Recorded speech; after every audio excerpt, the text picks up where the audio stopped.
உங்க பேரு? ராம்நாத் பூஜாரி. ராமநாத் பூஜாரி. நீங்க ஊர்? மகாராஷ்டிரா சமூகத்துக்கு. மகாராஷ்டிராக்காரா? மகாராஷ்டிரா சமூகம் வந்து பாரம்பரியமா ராமேஸ்வரத்துல வந்து இங்க பூஜை பண்ணக்கூடியதா. அது யார் ஏற்படுத்தினா? மகாராஷ்டிராக்காரா? மகாராஷ்டிரா ஜெயராஜசேகரன் கஜராஜசேகரன் 2 ராஜாக்கள். அவ கூட நாங்க 510 பேரும், அந்த ராஜா 2 பேரும் 512 பேர் இந்த ராமேஸ்வர கஷேத்திரத்துக்கு வந்து இங்க ராமேஸ்வரத்துல இருந்த புத்த விகாரம், இந்த பராக்கிரமம் பார்க்கக்கூடிய வகையரா எல்லாரும் ராமேஸ்வரத்தை ஆட்சி பண்ணிட்டு இருக்கா. அவளை வந்து இங்க இருந்து காலி பண்ணிட்டு இலங்கைக்கு போச்சுட்டு நாங்க இங்க ராஜா வந்து அதை கைப்பற்றி அதுக்கு பின்னாடி வந்து இந்த பூஜா முறைகள் இதுகள் எல்லாம் எங்களுக்கு பாரம்பரியமா வந்துருக்கு. அந்த மாதிரி வரக்கூடிய ஒரு அமைப்புல நான் வந்து இந்த ஏகாந்தராமர் கோவில் அப்படின்னு தங்கச்சி மடத்துக்கு ராமர் வந்து ஆலோசனை பண்ண இடம். அந்த இடத்துக்கு நான் வந்து ட்ரஸ்டியாகவும் அர்ச்சகராகவும் இருந்து வர்றேன். பரமாச்சாரியர் ரொம்ப அனுகிரகம் பண்ணியிருக்கா. அங்கே எல்லாம் வந்து தரிசனம் பண்ணியிருக்கேன். அவன் கூடவே இருக்கக்கூடிய பாக்கியம் கிடைச்சது. அப்படியா? எந்த ஊர்ல? இந்த ராமேஸ்வரத்துல தான். ராமேஸ்வரத்துல பெரியவா வரும்போது நீங்க இங்க இருந்தீங்களா? ஆமா, இருந்தேன். ஆடாடா, இது எந்த வருஷம் பெரியவா வந்தா? அநேகமாக 64 ரொம்ப வருஷம் இங்க வந்திருக்காங்க. எங்க முன்னோர்கள்லாம் அவளுக்கு ரொம்ப கடமைப்பட்டிருக்கோம். ஆமா. ஏன் அப்படின்னா இந்த முதல்ல நான் சொல்லணும் அப்படின்னா எங்க மகாராஷ்டிரா சமூகமே அவர் கடமைப்பட்டிருக்கு. நரசிம்ம பாரதி சிங்கேரி பெரியவார் நரசிம்ம பாரதி காலத்துல எங்க மகாராஷ்டிராவுக்கும் மடத்துக்கும் சில பிரச்சனைகள் ஏற்பட்டு இந்த கோவில் குறுக்களாகக்கூடிய தகுதி எங்களுக்கு தான் உண்டு, பாரம்பரியமா இருந்தது. அப்ப மடத்து மூலமாக வந்து சில காழ்ப்புணர்ச்சியில அங்க இருந்தவா பெரியவாளுகள் மாதிரி நினைக்க மாட்டா சிங்கேரி பெரியவாள். ஆனா அந்த ஒரு நிலையில வந்து எங்க சமூகத்தையே ஒதுக்கக்கூடிய ஒரு நிலை வந்தது. அப்போ வந்து நமக்கு பிரத்யட்ச தெய்வம்னு தான் சொல்லணும் பரமாச்சாரியல. அந்த மாதிரி எங்க சமூகத்துக்கு ஆதரவு எங்க எல்லாரையும் வந்து அந்த நேரத்துல பிராமண சமூகம் வந்து ஏற்றுக்கொள்ளணும்னு பாடுபட்ட ஒரு மகான். நீங்க மதத்துக்கும் உங்க சமூகத்துக்கும் ஒரு அது 100 வருஷத்துக்கு முன்னாடி இருக்கும். ஆமா. அது சிங்கேரி மடத்துக்கும் உங்களுக்கு மடத்துக்கும் எங்களுக்கு பிரச்சனை நரசிம்ம பாரதி காலமா இல்ல அதுக்கு முக்கிய ஞாபகம். அப்ப ஒரு பிரச்சனை வந்தது. அந்த பிரச்சனையை அப்புறம் தீர்த்து நரசிம்ம பாரதி காலத்துல என்னென்ன எங்க முன்னோர்கள்லாம் கொஞ்சம் மந்திர சாஸ்திரங்கள் இதெல்லாம் தெரிஞ்சவாங்க. அப்படிப்பட்ட அவளோட மூலமா அவளுக்கு பெரியவாளுக்கு எதுவும் இதா இருக்க தோணும். அவளும் சந்தேகப்பட்டா. அவளும் பின்னாடி ஒரு பிராமண சமூகத்தை இந்த மாதிரி ஒதுக்கி வைக்கிறதுன்றது சரியில்லை என்ற ஒரு நிலைக்கு வந்து சிங்கேரி பெரியவாள் எங்கள் சுத்த பத்திரிகை எல்லாம் கொடுத்து எங்களையும் அவளுடைய மடத்து அடியார்களாக சேர்த்துருக்காங்க. பரமாச்சாரியார் ஏற்கனவே எங்களோட அனுசரணை எங்களுடைய ஆட்களுடைய இதெல்லாம் இது பண்ணி அவர் ரொம்ப ஆதரவு கொடுத்தவா. முன்னோர்கள்லாம் ரொம்ப அவருக்கு கடமைப்பட்டார்கள். அதே போல பரமாச்சாரியாரும் எங்களுக்கு ரொம்ப செஞ்சிருக்காங்க. அப்ப எனக்கு பரமாச்சாரியாருடைய அந்த பாரம்பரியங்கள் எல்லாம் பெரியவாள் சொல்லி கட்டிருக்கேன். நான் சிறுவனாக இருக்கும் போது அங்கே கூட்டு போவாங்க. மடங்களில் தங்குவார்.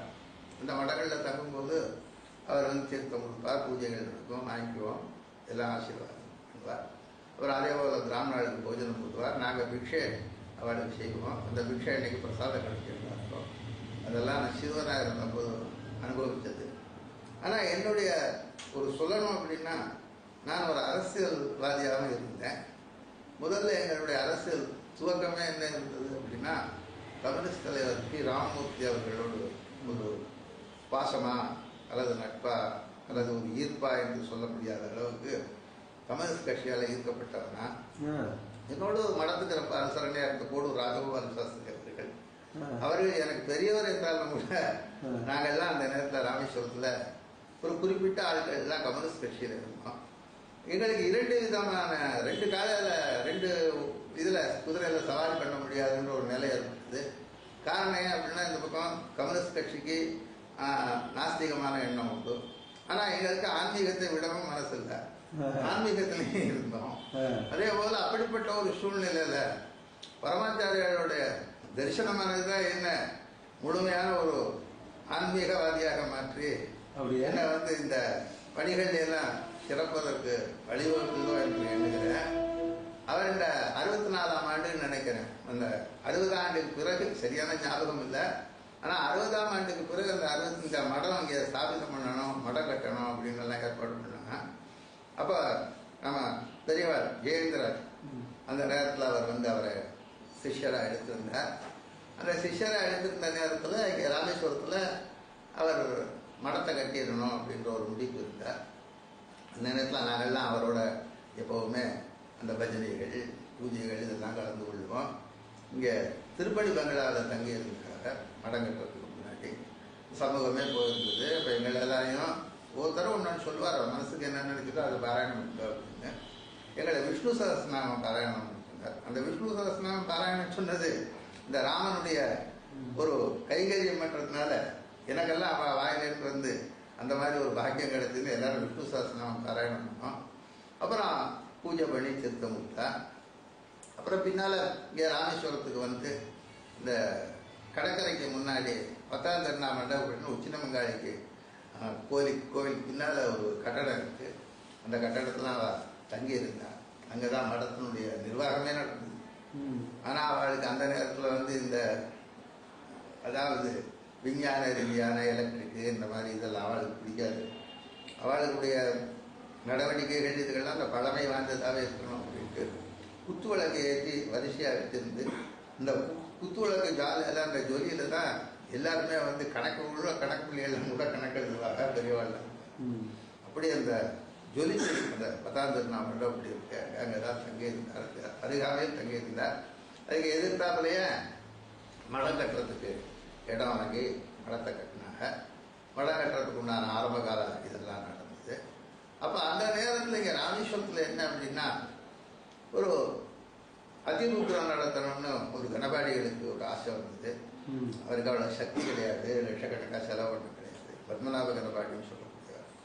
அதே போல் மணி ஐயார் ஷாச்சாவோட அவள்லாம் பெரிய பண்டிதாள் அந்த காலத்தில். அவெல்லாம் சேர்ந்து அதை ஏற்பாடு பண்ணால் அவர் கையில் பணம் இல்லை. ராம்நாள்லாம் கூப்பிட்டு வந்துட்டார், சாப்பாடு போடணும், இதுக்கெல்லாம் என்ன செய்யறது அப்படின்னு சொன்னால் பரமாச்சாரியாரை போய் காஞ்சிபுரத்தில் போய் சந்தித்து இந்த மாதிரி ஒரு தேங்காய் கொண்டு போய் அவருக்கு காணிக்கையாக கொடுத்து இந்த மாதிரி நான் ஏற்பாடு பண்ணிவிட்டேன், நான் என்ன செய்யறது அப்போ எல்லாம் நடக்கும். அவள் வந்து நேரடியாக நான் செய்வேன்னு இது வரைக்கும் யாருக்கையும் சொல்கிறதே கிடையாது. ஆனால் நடக்கும் அப்படின்னா என்னுடைய ஒரு அனுமானத்தில் நான் இது வரைக்கும் பார்த்ததில் நடந்துடும். அதே போல சொல்லி அனுப்பினாங்க. பிராமணாலாம் பாராயணம் பண்ணிட்டு இருக்கா. அதிருத்ரம் நடந்துருக்கு. குறைஞ்சபட்சம் ஒரு 11 நாள் 21 நாளும் நடந்தது. குறைந்த பிராமணால் தான் இருந்தால் 31 பேர் தான் நம்ம வச்சு தான் திருப்பி பண்ணிட்டு இருந்தா அதிருத்ர சங்கைக்கு. அப்போ பரமாச்சாரியாருடைய அனுகிரகம் கிடைச்சது. அவள் வந்து பல பேருக்கு இந்த தகவலை சொல்லி இந்த ராமேஸ்வரம் அதிருத்ர கமிட்டிக்கு அப்படின்ட்டு அங்கேருந்து அரிசி மொழியாக வந்து குவிஞ்சது, நெய்டின்னா வந்து குவிஞ்சது.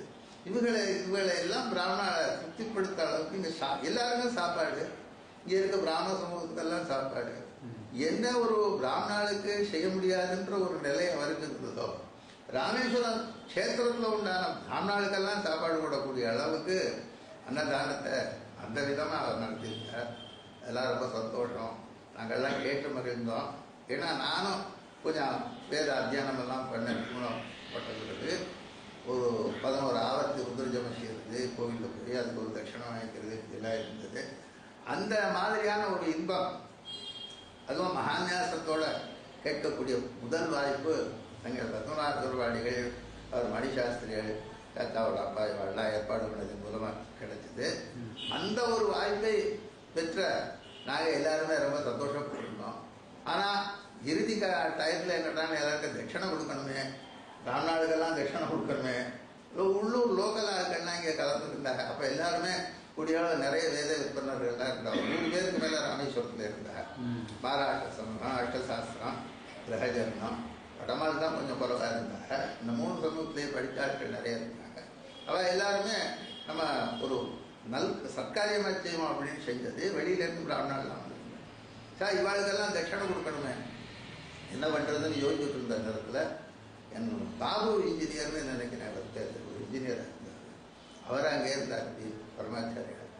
ஒவ்வொருத்தருக்கும் ஒரு எந்த அளவு தட்சணை கொடுக்கணுமோ அந்த அளவு தட்சணையை கொடுத்து ஒவ்வொருத்தருக்கும் ஒரு தங்க காசு. அதே போல் எல்லாருக்குமே வேட்டி துண்டு இதுகளுக்கெல்லாம் ஏற்பாடு பண்ணி ரொம்ப சிறப்பாக அந்த அதிருத்ர பூஜையை நடத்தி கொடுத்தாங்க. அதில் ரொம்ப சந்தோஷம் எல்லாருக்குங்க. அப்புறம் மடம் கட்டுவதற்கு உண்டான ஏற்பாடுகள்லாம் நடந்தது. இந்த மடம் கட்டக்கூடிய காலத்தில் இங்கேயே தங்கியிருந்தேன். இங்கேயே தங்கியிருந்து ராமேஸ்வரத்தில் இந்த விவகாரங்கள் எல்லாம் கவனிச்சுட்டு இருந்தாங்க. அப்போ சோமசுந்தரம் இன்ஜினியர்னு நம்ம இதில் ரயில்வேல வேலை பார்த்தவர், ரிட்டையர்டு. அவர் தான் அந்த பொறுப்பு ஏற்று இங்கே எல்லாம் செஞ்சுட்டு இருந்தாங்க. 12 ஜோதிர்லிங்கங்கள் இந்தியாவில் இருக்கிறது பூராவுமே வரக்கூடிய காரணம் அப்படின்ற இதில் அந்த கோவில் சங்கரமடத்துக்கு முன்னாடி அதெல்லாம் சிவலிங்க ஸ்தாபனம் பண்ணுறதுக்கு மேலே ஆதிசங்கரோட சேர்ந்த சிஷ்யாலாம் இருக்கிறது மாதிரி இதெல்லாம் பெரிய திட்டம் கொடுத்து எல்லாம் ஏற்பாடு பண்ணாங்க. அப்போ இந்த மடத்தினுடைய நிர்வாகம் அதே போல் பாடசாலை நடக்கணும், இப்படி எல்லாம் ஒரு திட்டம் இருந்தது. அதுக்கு ஒரு மீட்டிங் போட்டிருந்தார். அந்த மீட்டிங்கில் நானும் கலந்து கொண்டேன், பெரியவாள்லாம் வந்து கலந்துருந்தேன். அப்போ ரொம்ப சின்ன பையனா எனக்கு வந்து ஒரு பெரியவாள் மத்தியில் பேசக்கூடிய அந்த இதெல்லாம் நான் அரசியல்வாதியாக இருந்ததுனால எனக்கு பரமச்சாரியர் முன்னாடி அப்படி பேசுறதா பேசக்கூடாதுன்றது கூட தெரியாது. அந்த லெவலில் எல்லாரும் பேசிக்கும்போது நானும் பேசுகிறேன். அப்பா சொன்னா ரொம்ப அதிகமாக பேசுறியாடா என்ன அப்படின்னு கேட்டாரு. அப்படியே கேட்டார். அதுவும் சொன்னா கூட இன்னும் அந்த விசேஷமா சொல்லணும், அதிக பிரசங்கியா பேசுறேடா அப்படின்னாரு. அதிக பிரசங்கின்னு அவர் சொன்ன அந்த வார்த்தை இருக்கே உங்களுக்கு. அப்புறம் என்னை வந்து எல்லா இடங்கள்லையுமே நான் பேசக்கூடிய வாய்ப்பு கிடைத்தது.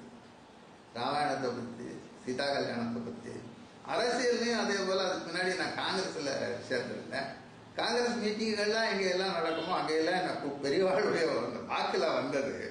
அதிகமாக பேசக்கூடிய வாய்ப்புகள்லாம் எனக்கு கிடைக்க ஆரம்பிச்சது.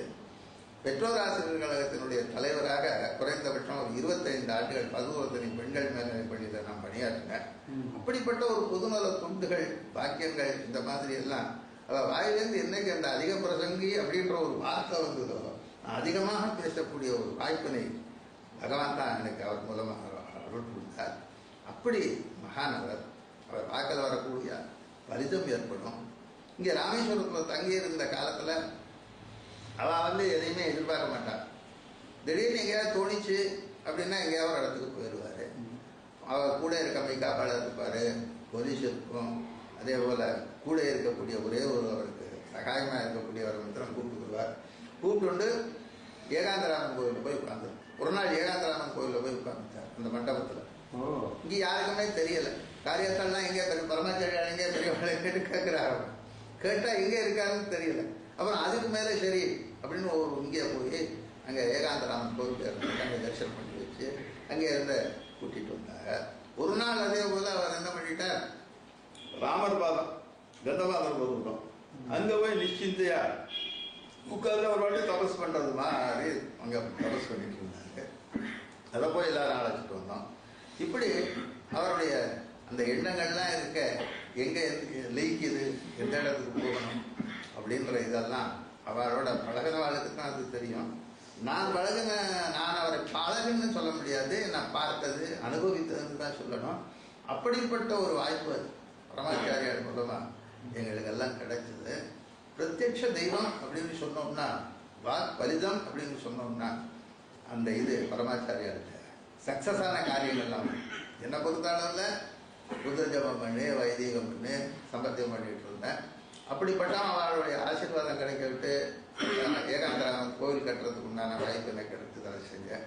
அதே போல் அந்த ஏகாந்தராமர் கோவில் கட்டி எல்லாம் இது பண்ணி கூட பின்னால் அவர் ஜெயலலிதாவுடைய காலத்தில் வந்து கோவிலே அவளுக்கு நிர்வாகம் பண்ணக்கூடிய உரிமை கொடுத்துருந்தேன். அரசானது அதை தடுக்கிறதுக்கு முன்னாடி அதனுடைய விளைவு என்ன அப்படின்னா, பின்னாடி இப்போ எங்கிட்ட திரும்ப அவளை உடைச்சிட்டா அந்த கோவிலை நான் பார்த்துட்டு வர்றேன். அரசாங்கத்தினுடைய உடனும் வந்து கொடுத்ததுக்கு முன்னால். ஆனால் அப்படி ஒரு நிர்வாக ஒரு பதவியும் எனக்கு வந்து பெரிய பரமாச்சாரியர் மூலமாக கோவிலை கட்டக்கூடிய வாய்ப்பு, பெற்றோர் ஆசிரியர் கழகத்தினுடைய தலைவர் வாய்ப்பு, அதே போல் எங்கே போனாலும் பேசுவதற்கு நம்ம நண்பர்கள் இங்கே ராமேஸ்வரம் லோக்கல்லே கூட எங்கே போனாலும் நீ நாங்கள் பேச சொல்லு, ராமநாதன் பேச சொல்லு அப்படின்னு ஒரு முக்கியத்துவம் கொடுக்கக்கூடிய அளவுக்கு எனக்கு ஒரு வாழ்க்கையில் ஒரு நல்ல ஒரு வாய்ப்பு கிடைத்தது அப்படின்னா அதுக்கு பரமாச்சாரியர்களுடைய அனுகிரகம் தான். அதே போன்று மட்டும் இல்லாமல் இன்னும் சிலருக்கு கூட நானே அதை பற்றி சொல்லியிருக்கேன். இக்கட்டான நிலையில் எப்படின்னா, அவள் தமிழ்நாடு சுற்றுப்பயணம் முந்தி பண்ணிட்டு இருக்கும்போது அவளுக்கு ஒரு இதை நிர்ணயித்து வச்சுருந்தா, அந்த இளையாத்தாங்குடியில் வந்து நம்ம வந்து சமாதி ஆகணுன்ற மாதிரி அங்கே எல்லாமே இதாக இருந்தது. அவருக்கு அந்த ஒரு கட்டம் இருந்தது, எங்கே நம்ம வந்து சமாதி ஆகணும். அங்கே இளையாத்தாங்குடியில் ரொம்ப நாள் தங்கியிருந்தேன். அந்த நேரத்தில் மதுரையில் நாராயணபுரம்ன்ற ஒரு இடத்துல, இந்த நாராயணபுரத்தில் தங்கி இருக்கக்கூடிய காலத்தில் எங்கள் அப்பா மதுரைக்கு போயிருந்தார். எங்களுக்கு ஒரு வழக்கு சம்பந்தமாக அங்கே போயிருந்தார். எங்கள் அப்பாவோட மாமா பிள்ளை மைத்துனர் அவர் மதுரைக்கு வந்திருந்தார். அவர் மதுரைக்கு வந்திருந்தபோது அவரும் எங்களை மாதிரி ராமர் கோவில் பூஜை பண்ணக்கூடியவர் தான். நீலகண்ட பேர் அவருக்கு. அவர் வந்து உங்களுக்கு மதுரையில் தங்கி இருந்தார். அவர் பையன் வந்து பிஎஸ்சி படிச்சுட்டு இருந்தான், பியூசி படிச்சுட்டு இருந்தான். பியூசி படித்து அவருக்கு காலேஜில் இடம் கிடைக்கணும் அப்படின்னா அந்த நேரத்தில் அங்கே காலேஜில் இடம் இல்லைன்ட்டா. இங்கே போர்டிங்கும் அவருக்கு சக்தியும் அவ்வளோ ஜாஸ்தி இல்லை. போர்டிங்கு சம்பவசங்கர் ராவ் ஏற்பாடு பண்ணியிருக்காரு. காலேஜில் இடம் இல்லையே, என்ன செய்யறது அப்படின்ட்டு அவர் எங்கள் மாமா எங்கள் அப்பாவை வந்து நீங்கள் நேராக போய் பரமாச்சாரியாரை பார்த்து சொல்லுங்க அப்படின்னு. அப்போ எங்கள் அப்பா அவருக்கு ஏன்பா நீயே போகலாமே அப்படின்னு சொன்ன உடனே பரமாச்சாரியார்கிட்ட என்ன ஒரு இது அப்படின்னா சரி, அவரோட பேசக்கூடியவா அவ மரியாதையோடு இருக்கணும். அடுத்தபடியாக என்னென்ன சிகை வச்சிருக்கணும். கிராப்பு இந்த மாதிரி அவருக்கு பிடிக்காது.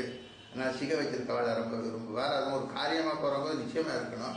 அந்த மாதிரி எங்கள் அப்பாவை அவர் எங்கள் மாமா வந்து அவர் என்ன கிராப்பு வச்சுருந்தாரு, குடும்பியே இருக்கும். அந்த மாதிரி இருக்கக்கூடிய காரணம் அவர் வந்து எங்கள் அப்பாவை அனுப்பிச்சி வச்சாரா.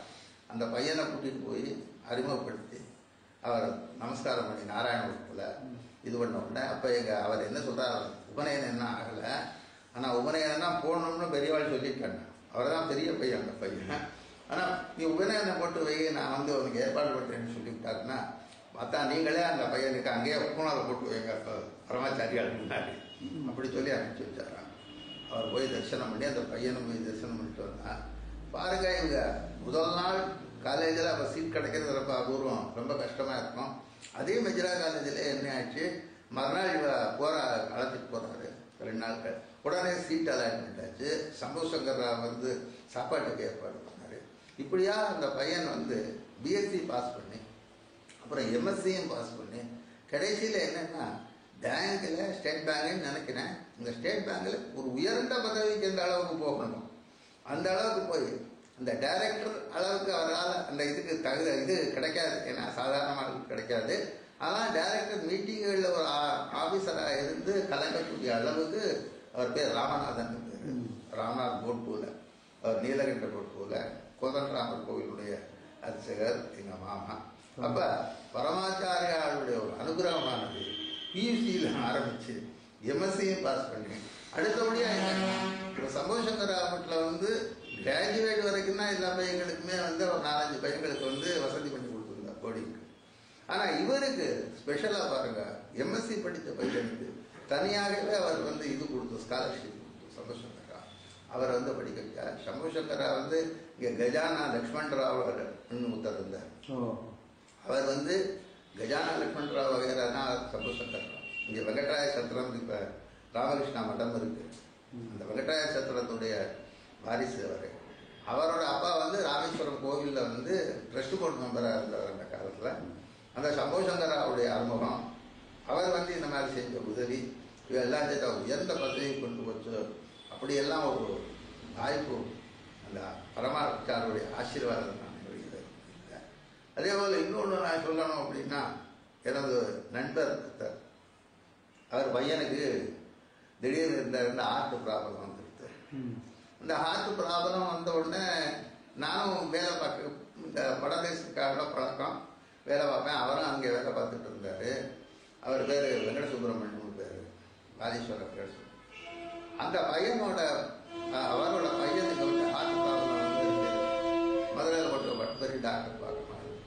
அப்போ என்ன செய்யறது அப்படின்ற ஒரு நிலை வரும்போது நான் உடனே அவர்கிட்ட சொன்னேன், இந்த மாதிரி முதல்ல போ, லட்சக்கணக்காக செலவு பண்ண முடியாதுன்ற, நான் பரமாச்சாரியாளுக்கு போய் ஆசீர்வாதம் வாங்கிக்க. அவரும் ஏற்றுக்கொண்டார் அதை. சரி அப்படின்னு. அப்போ நான் இதையும் சொன்னேன், நீ கிராப் வச்சிருக்க, சின்ன பையனாக இருக்க, திடீர்னு எதையா கேட்பா, கேட்டானா அதுக்கு தகுந்தாப்புல இருக்கணும்னு. அதுக்கு அப்பா அவர் வந்து இங்கே ராமேஸ்வரம் ராமநாத சுவாமி கோவிலில் வந்து சாதகாச்சாரியார் இருந்தார், வாலீஸ்வரர் பிச்சு இருந்தார். அவரையும் அழைச்சிட்டு அந்த பையன் போய் குடும்பத்தோடு போனான். காஞ்சிபுரத்தில் போய் நமஸ்காரம் பண்ணேன். இந்த பையனுடைய நிலையை சொன்ன உடனே அது இது பண்ணி சரி நீ போ அப்படின்னா. அப்போ திருவனந்தபுரத்தில் இந்த சுவாதி திருநாள் ஹாஸ்பிட்டல் இருக்குது, அது மூலமாக உதவியெல்லாம் கிடைக்கும். சென்ட்ரல் கவர்மெண்ட் வந்து அப்புறம் என்னன்னா அதுக்கு கொஞ்சம் கட்டுப்பாடெல்லாம் விதிக்க ஆரம்பிச்சுட்டான். கட்டுப்பாடெல்லாம் விதித்த உடனே ஒரு பகுதி உதவி கிடைச்சது. அப்புறம் பரமாச்சாரியார் வந்து அங்கே இதுகிட்டல கேரளாவிலே ஒரு கலெக்டர் ரிட்டையர்ட் ஆனார். அவர் மூலமாக ஏற்பாடு பண்ண சொல்லி இந்த பையனுக்கு என்ன செலவாகணுமோ என்ன இது பண்ணுமோ பண்ணி அந்த பையனுக்கு பூர்ண குணமானது. அடுத்தபடியாக சாய்பாபா, சத்ய சாய்பாபா வந்து இந்த அவருடைய ஹாஸ்பிட்டல், ஆமாம் ஹாஸ்பிட்டல் அவர் வந்து துவக்கி வைத்தாரத. அந்த பிகினிங் டேஸில் வந்து 100 பேருக்கு ஆப்ரேஷன் பண்ணணும் அப்படின்றாரு. அந்த 100 பேரில் இந்த பையனும், அந்த பையனுக்காக டெல்லியிலேருந்து டாக்டர் ஒவ்வொரு ஆப்ரேஷனுக்கும் ஃப்ரீயாக வந்து சர்வீஸ் பண்ணிட்டு போகிறது. அப்படிப்பட்ட ஒரு வாய்ப்பு கிடைச்சது. அதெல்லாம் யாருடைய அனுகிரகம் அப்படின்னா பரமாச்சாரியார், அடுத்தபடிய சாய்பாபாவுடைய அனுகிரகம் கிடைச்சது, பரமாச்சாரியுடைய அனுகிரகம் கிடைச்சது. அந்த ஒரு இதை மறக்கவே முடியாது. இப்படியெல்லாம் பலவிதமான ஒரு இதை அவரோட பழகினவங்க, அவரோட பார்த்தவங்க, அதே போல் அனுபவிச்சவங்க எல்லாருமே அவளுடைய இதை வந்து மறக்க முடியாது. இன்னும் பல காரியங்கள் அவர் செஞ்சிருக்கா. நான் ஏகாந்தராமர் கோவில் சம்பந்தமாக நம்ம பரணிதரன் ஆனந்தவிடம் இருக்காரு காசி. அதில் என்னுடைய கட்டுரை கூட, அவருடைய கட்டுரை என்னோட ஃபோட்டோ வந்திருக்கு. ராமநாத் பூஜா ஏகாந்தராமர் கோவில் கதை வந்திருக்கு. அப்போ அவர் கண்ணன், பரணிதரன், நான் 3 பேரும் கோவில் தரிசனம் பண்ணிட்டு வந்துட்டு இருக்கோம். வந்துட்டு இருக்கும்போது இங்கே காட்டு பிள்ளையார் கோவில்னு சொல்லுவோம். ராமேஸ்வரத்தை அந்த கடந்து தான் இங்கே வரணும். அப்போ வரும்போது நான் பேச்சு வாக்கிலே சொன்னேன், காட்டு பிள்ளையார் தரிசனம் பண்ணிட்டு போயிடலாம் அப்படின்னு. அப்போ தான் கண்ணனோட அதை ஞாபகப்படுத்தினார். பரணிதரன் இருந்தார். பரமாச்சாரியாரோட இங்கே வந்திருந்தோம். பரமாச்சாரியாரோட வந்திருந்த போது அப்பாவா சொன்னாங்க, காட்டு பிள்ளையார் இல்லை, இது ராமேஸ்வரத்தை இவர் காட்டு பிள்ளையார் ஒரு விளக்கம் கொடுத்தார். அதாவது இந்த தேனாம்பேட்டையை தேவானாம்பேட்டை அப்படின்னு சொல்லி அந்த பிரவச்சனம் பண்ணியிருக்காளா இல்லையா, அந்த மாதிரி ராமேஸ்வரத்தில் இந்த காட்டு பிள்ளையார் கோவில்ன்றது ராமேஸ்வரத்தை காட்டும் பிள்ளையார் இவர் அப்படின்னு அந்த காலத்தை சொன்னார். அப்படின்னு அவர் கண்ணன் சொன்னார். கண்ணன் பரணிதனும் பலவிதமான இதை சொன்னாங்க, அவரோட அனுபவங்களை எல்லாம் சொன்னாங்க. அவ மூலமாக கேட்டுருந்தேன். அப்புறம் இங்கே இந்த ராமநாத சுவாமிக்கும் அவளுக்கு ரொம்ப ஐக்கியம் ஜாஸ்தி, ஈடுபாடு ஜாஸ்தி. இந்த வடக்கு தெற்கு கோபுரங்களுக்கு கட்டுறதுக்கு அஸ்திவாரம் போட்டது கூட அவள் தான் முதல்ல. காரணம் என்னன்னா, கோடூர் ராஜகோபால சாஸ்திரி ராமேஸ்வரத்தில் ஏதாவது இங்கே விசேஷங்கள் அதே போல் எதுவும் செய்யணும் அப்படின்னா அவரை பரமாச்சாரிக்கு அங்கேருந்து கூப்பிட்டு விடுவார். இவாளும் போவார்.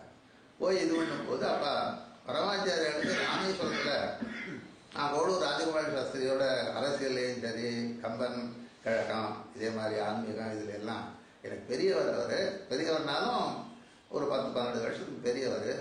அதனால நான் அந்த செட்டில் இருந்ததுனால நாங்கள் எல்லாருமே ஒன்றா சேர்ந்து பேசுவோம், ஒன்றா இது பண்ணுவோம். பரமாச்சாரியால் பற்றியும் சரி, மடத்துக்கும் சரி, கம்பன் விழாக்கள் இதெல்லாம். அப்படி இருக்கும்போது அவரை கூப்பிட்டுருந்தான். மடத்துலேருந்து கூப்பிட்டு கன்சல்ட் பண்ணணும் அப்படின்ட்டு தங்கத்தில் ஒரு பெரிய தாராபாத்திரம் பண்ணி கூப்பிடணும். இங்கே டைலி எதை வைப்பாங்க, தினம் பூஜை ஆகணும். ராமநாதன் தங்கத்தில் தாராபாத்திரம் வச்சு அதை செய்யணும் அப்படின்னு பரமாச்சாரியார் போகிறாங்க. அப்போ கூப்பிட்டு இது பண்ணுறது தினம் வைக்க மாட்டாங்க, ஏன்னா விலை உயர்ந்த பொருளாக இருக்கிறதுனால எப்போவாது வைப்பாங்க. அது சரியில்லையே, தினம் வைக்கணும். தாராபாத்திரம் தாம்பரத்தில் வைக்கிறாங்க, தங்கத்தில் வைக்கணும். அப்போ சாஸ்திரிகள் வந்து ஒரு யோஜனை அவர்கிட்ட சொல்லணும், இந்த ராமேஸ்வரம் நீங்கள் இவ்வளவு தங்கத்தில் பாத்திரம் பண்ணி வைக்கிறதுக்கு ஒரு 2 கோபுரம் வந்து கட்டாமல் இருக்கு, தெற்கு வடக்கு. அதை வந்து செஞ்சு கொடுத்தா நம்ம மழைக்கும் ஒரு நல்ல பேர் இருக்கும். அங்கே அடியார்களுக்கு இந்த மாதிரி அதுக்கு நன்கரை கொடுக்கக்கூடியவா செய்யக்கூடியவாளுக்கும் நல்ல புண்ணியம் இருக்கும். அதை செய்யலாமேன்னு ஒன்று உடனே சாஸ்திரிகளும் அங்கே இருக்காரு, இவரும் உடனே. அப்போ எம்ஜிஆர் ஆட்சி நடக்குது. இவர் வீரப்பன் வந்து இதாக அமைச்சர், அறநிலையத்துறை. இப்போ உடனே மடத்தில் இருந்தாங்க தகவல் கொடுத்து கமிஷனர் அவெல்லாம் வந்து இந்த மாதிரியான இது அப்படின்னு சொன்ன உடனே அதுக்கு எல்லாம் எஸ்டிமேட் இதெல்லாம் போட்டாங்க வடக்கு போகணும். ஆனால் கடைசியில் என்ன ஆகிட்டது, நீங்கள் என்ன செலவு பண்ணுறீங்களோ அதை பூராமல் தேவஸ்தானத்தில் கொடுக்கணும், நாங்கள் தான் செலவு பண்ணுவோம் அப்படின்னோடனே இந்த திட்டத்தை கைவிட்டுட்டாங்க. ஆனால் அவருடைய எண்ணம் தான் நம்ம பெரியவா இப்போ ஜெயகர சரஸ்வதி அவர்களுக்கு ஏற்பட்டு இந்த இதை தூக்கினாரோ அவர் தூக்குனது தான் வடக்கு தெற்கு கோபுரத்தாவாக தான் இங்கே ராமேஸ்வரத்தில் கும்பாபிஷேகம் பண்ணும்போது தூக்கி விட்டார். ஆனால் இப்போ தொடர்ந்து இதே நடந்து வருது. ஆனால் பரமாச்சாரியாருடைய ஒரு எண்ணம் ஏங்கிறது துவக்கிறது. இந்த ராமநாத சுவாமி கோவிலுக்கு வடக்கு தெற்கு கோபுரங்கள் இப்போ 13ன்னு சொல்லியிருக்காங்க, 14 கும்பாபிஷேகம் ஆக போகுது அப்படின்னா அனைத்து பெருமைகளும் முதலடி எடுத்து வைத்தது காஞ்சி பரமாச்சாரியார் தான் என்பதை மறக்க முடியாது. அப்படி பல சாதனைகள் பலவிதமான அற்புதங்கள்லாம் செஞ்சவா. அப்படிப்பட்ட பரமாச்சாரியால நானும் நினைவுபடுத்துவதற்கு உங்களுக்கு போன்ற ஒரு வாய்ப்பு அவர் அனந்த பத்மநாபன் ராஜா அவர்கள் எனக்கு சொன்னார். நான் ஊருக்கு போகிறதா இருந்தேன். என் பொண்ணு வீடு மெட்ராஸில் இருக்கு, போகணும் பார்க்கணும். இந்த இதை கேள்விப்பட்ட உடனே எனக்கு என்ன அப்படின்னா இதுக்காக மகிழ்ச்சி அப்புறம் என்ன இருக்கு சந்தோஷம் ரொம்ப இது. நீங்க பணி செய்யறதுக்கு ஏகாந்தராமன் நல்ல விதமான ஆயுள் நிறைய செல்வம் இந்த மாதிரி பணி செய்யறதுக்கு உண்டான சக்தி இவர்கள் எல்லாம் கொடுத்து எல்லாருடைய ஆதரவும் உங்களுக்கு கிடைக்கணும். நல்ல விதமாக இந்த வெளியீடானது நல்ல வெற்றி பெறணும்னு சொல்லி நான் எனது வாழ்த்தினை தெரிவித்துக் கொள்கிறேன். பரமாச்சாரியாரை வணங்கி இப்படிப்பட்ட வாய்ப்பு கிடைத்ததற்கு மீண்டும் மீண்டும் எனது நமஸ்காரத்தை. ரொம்ப சந்தோஷம், ரொம்ப சந்தோஷம்.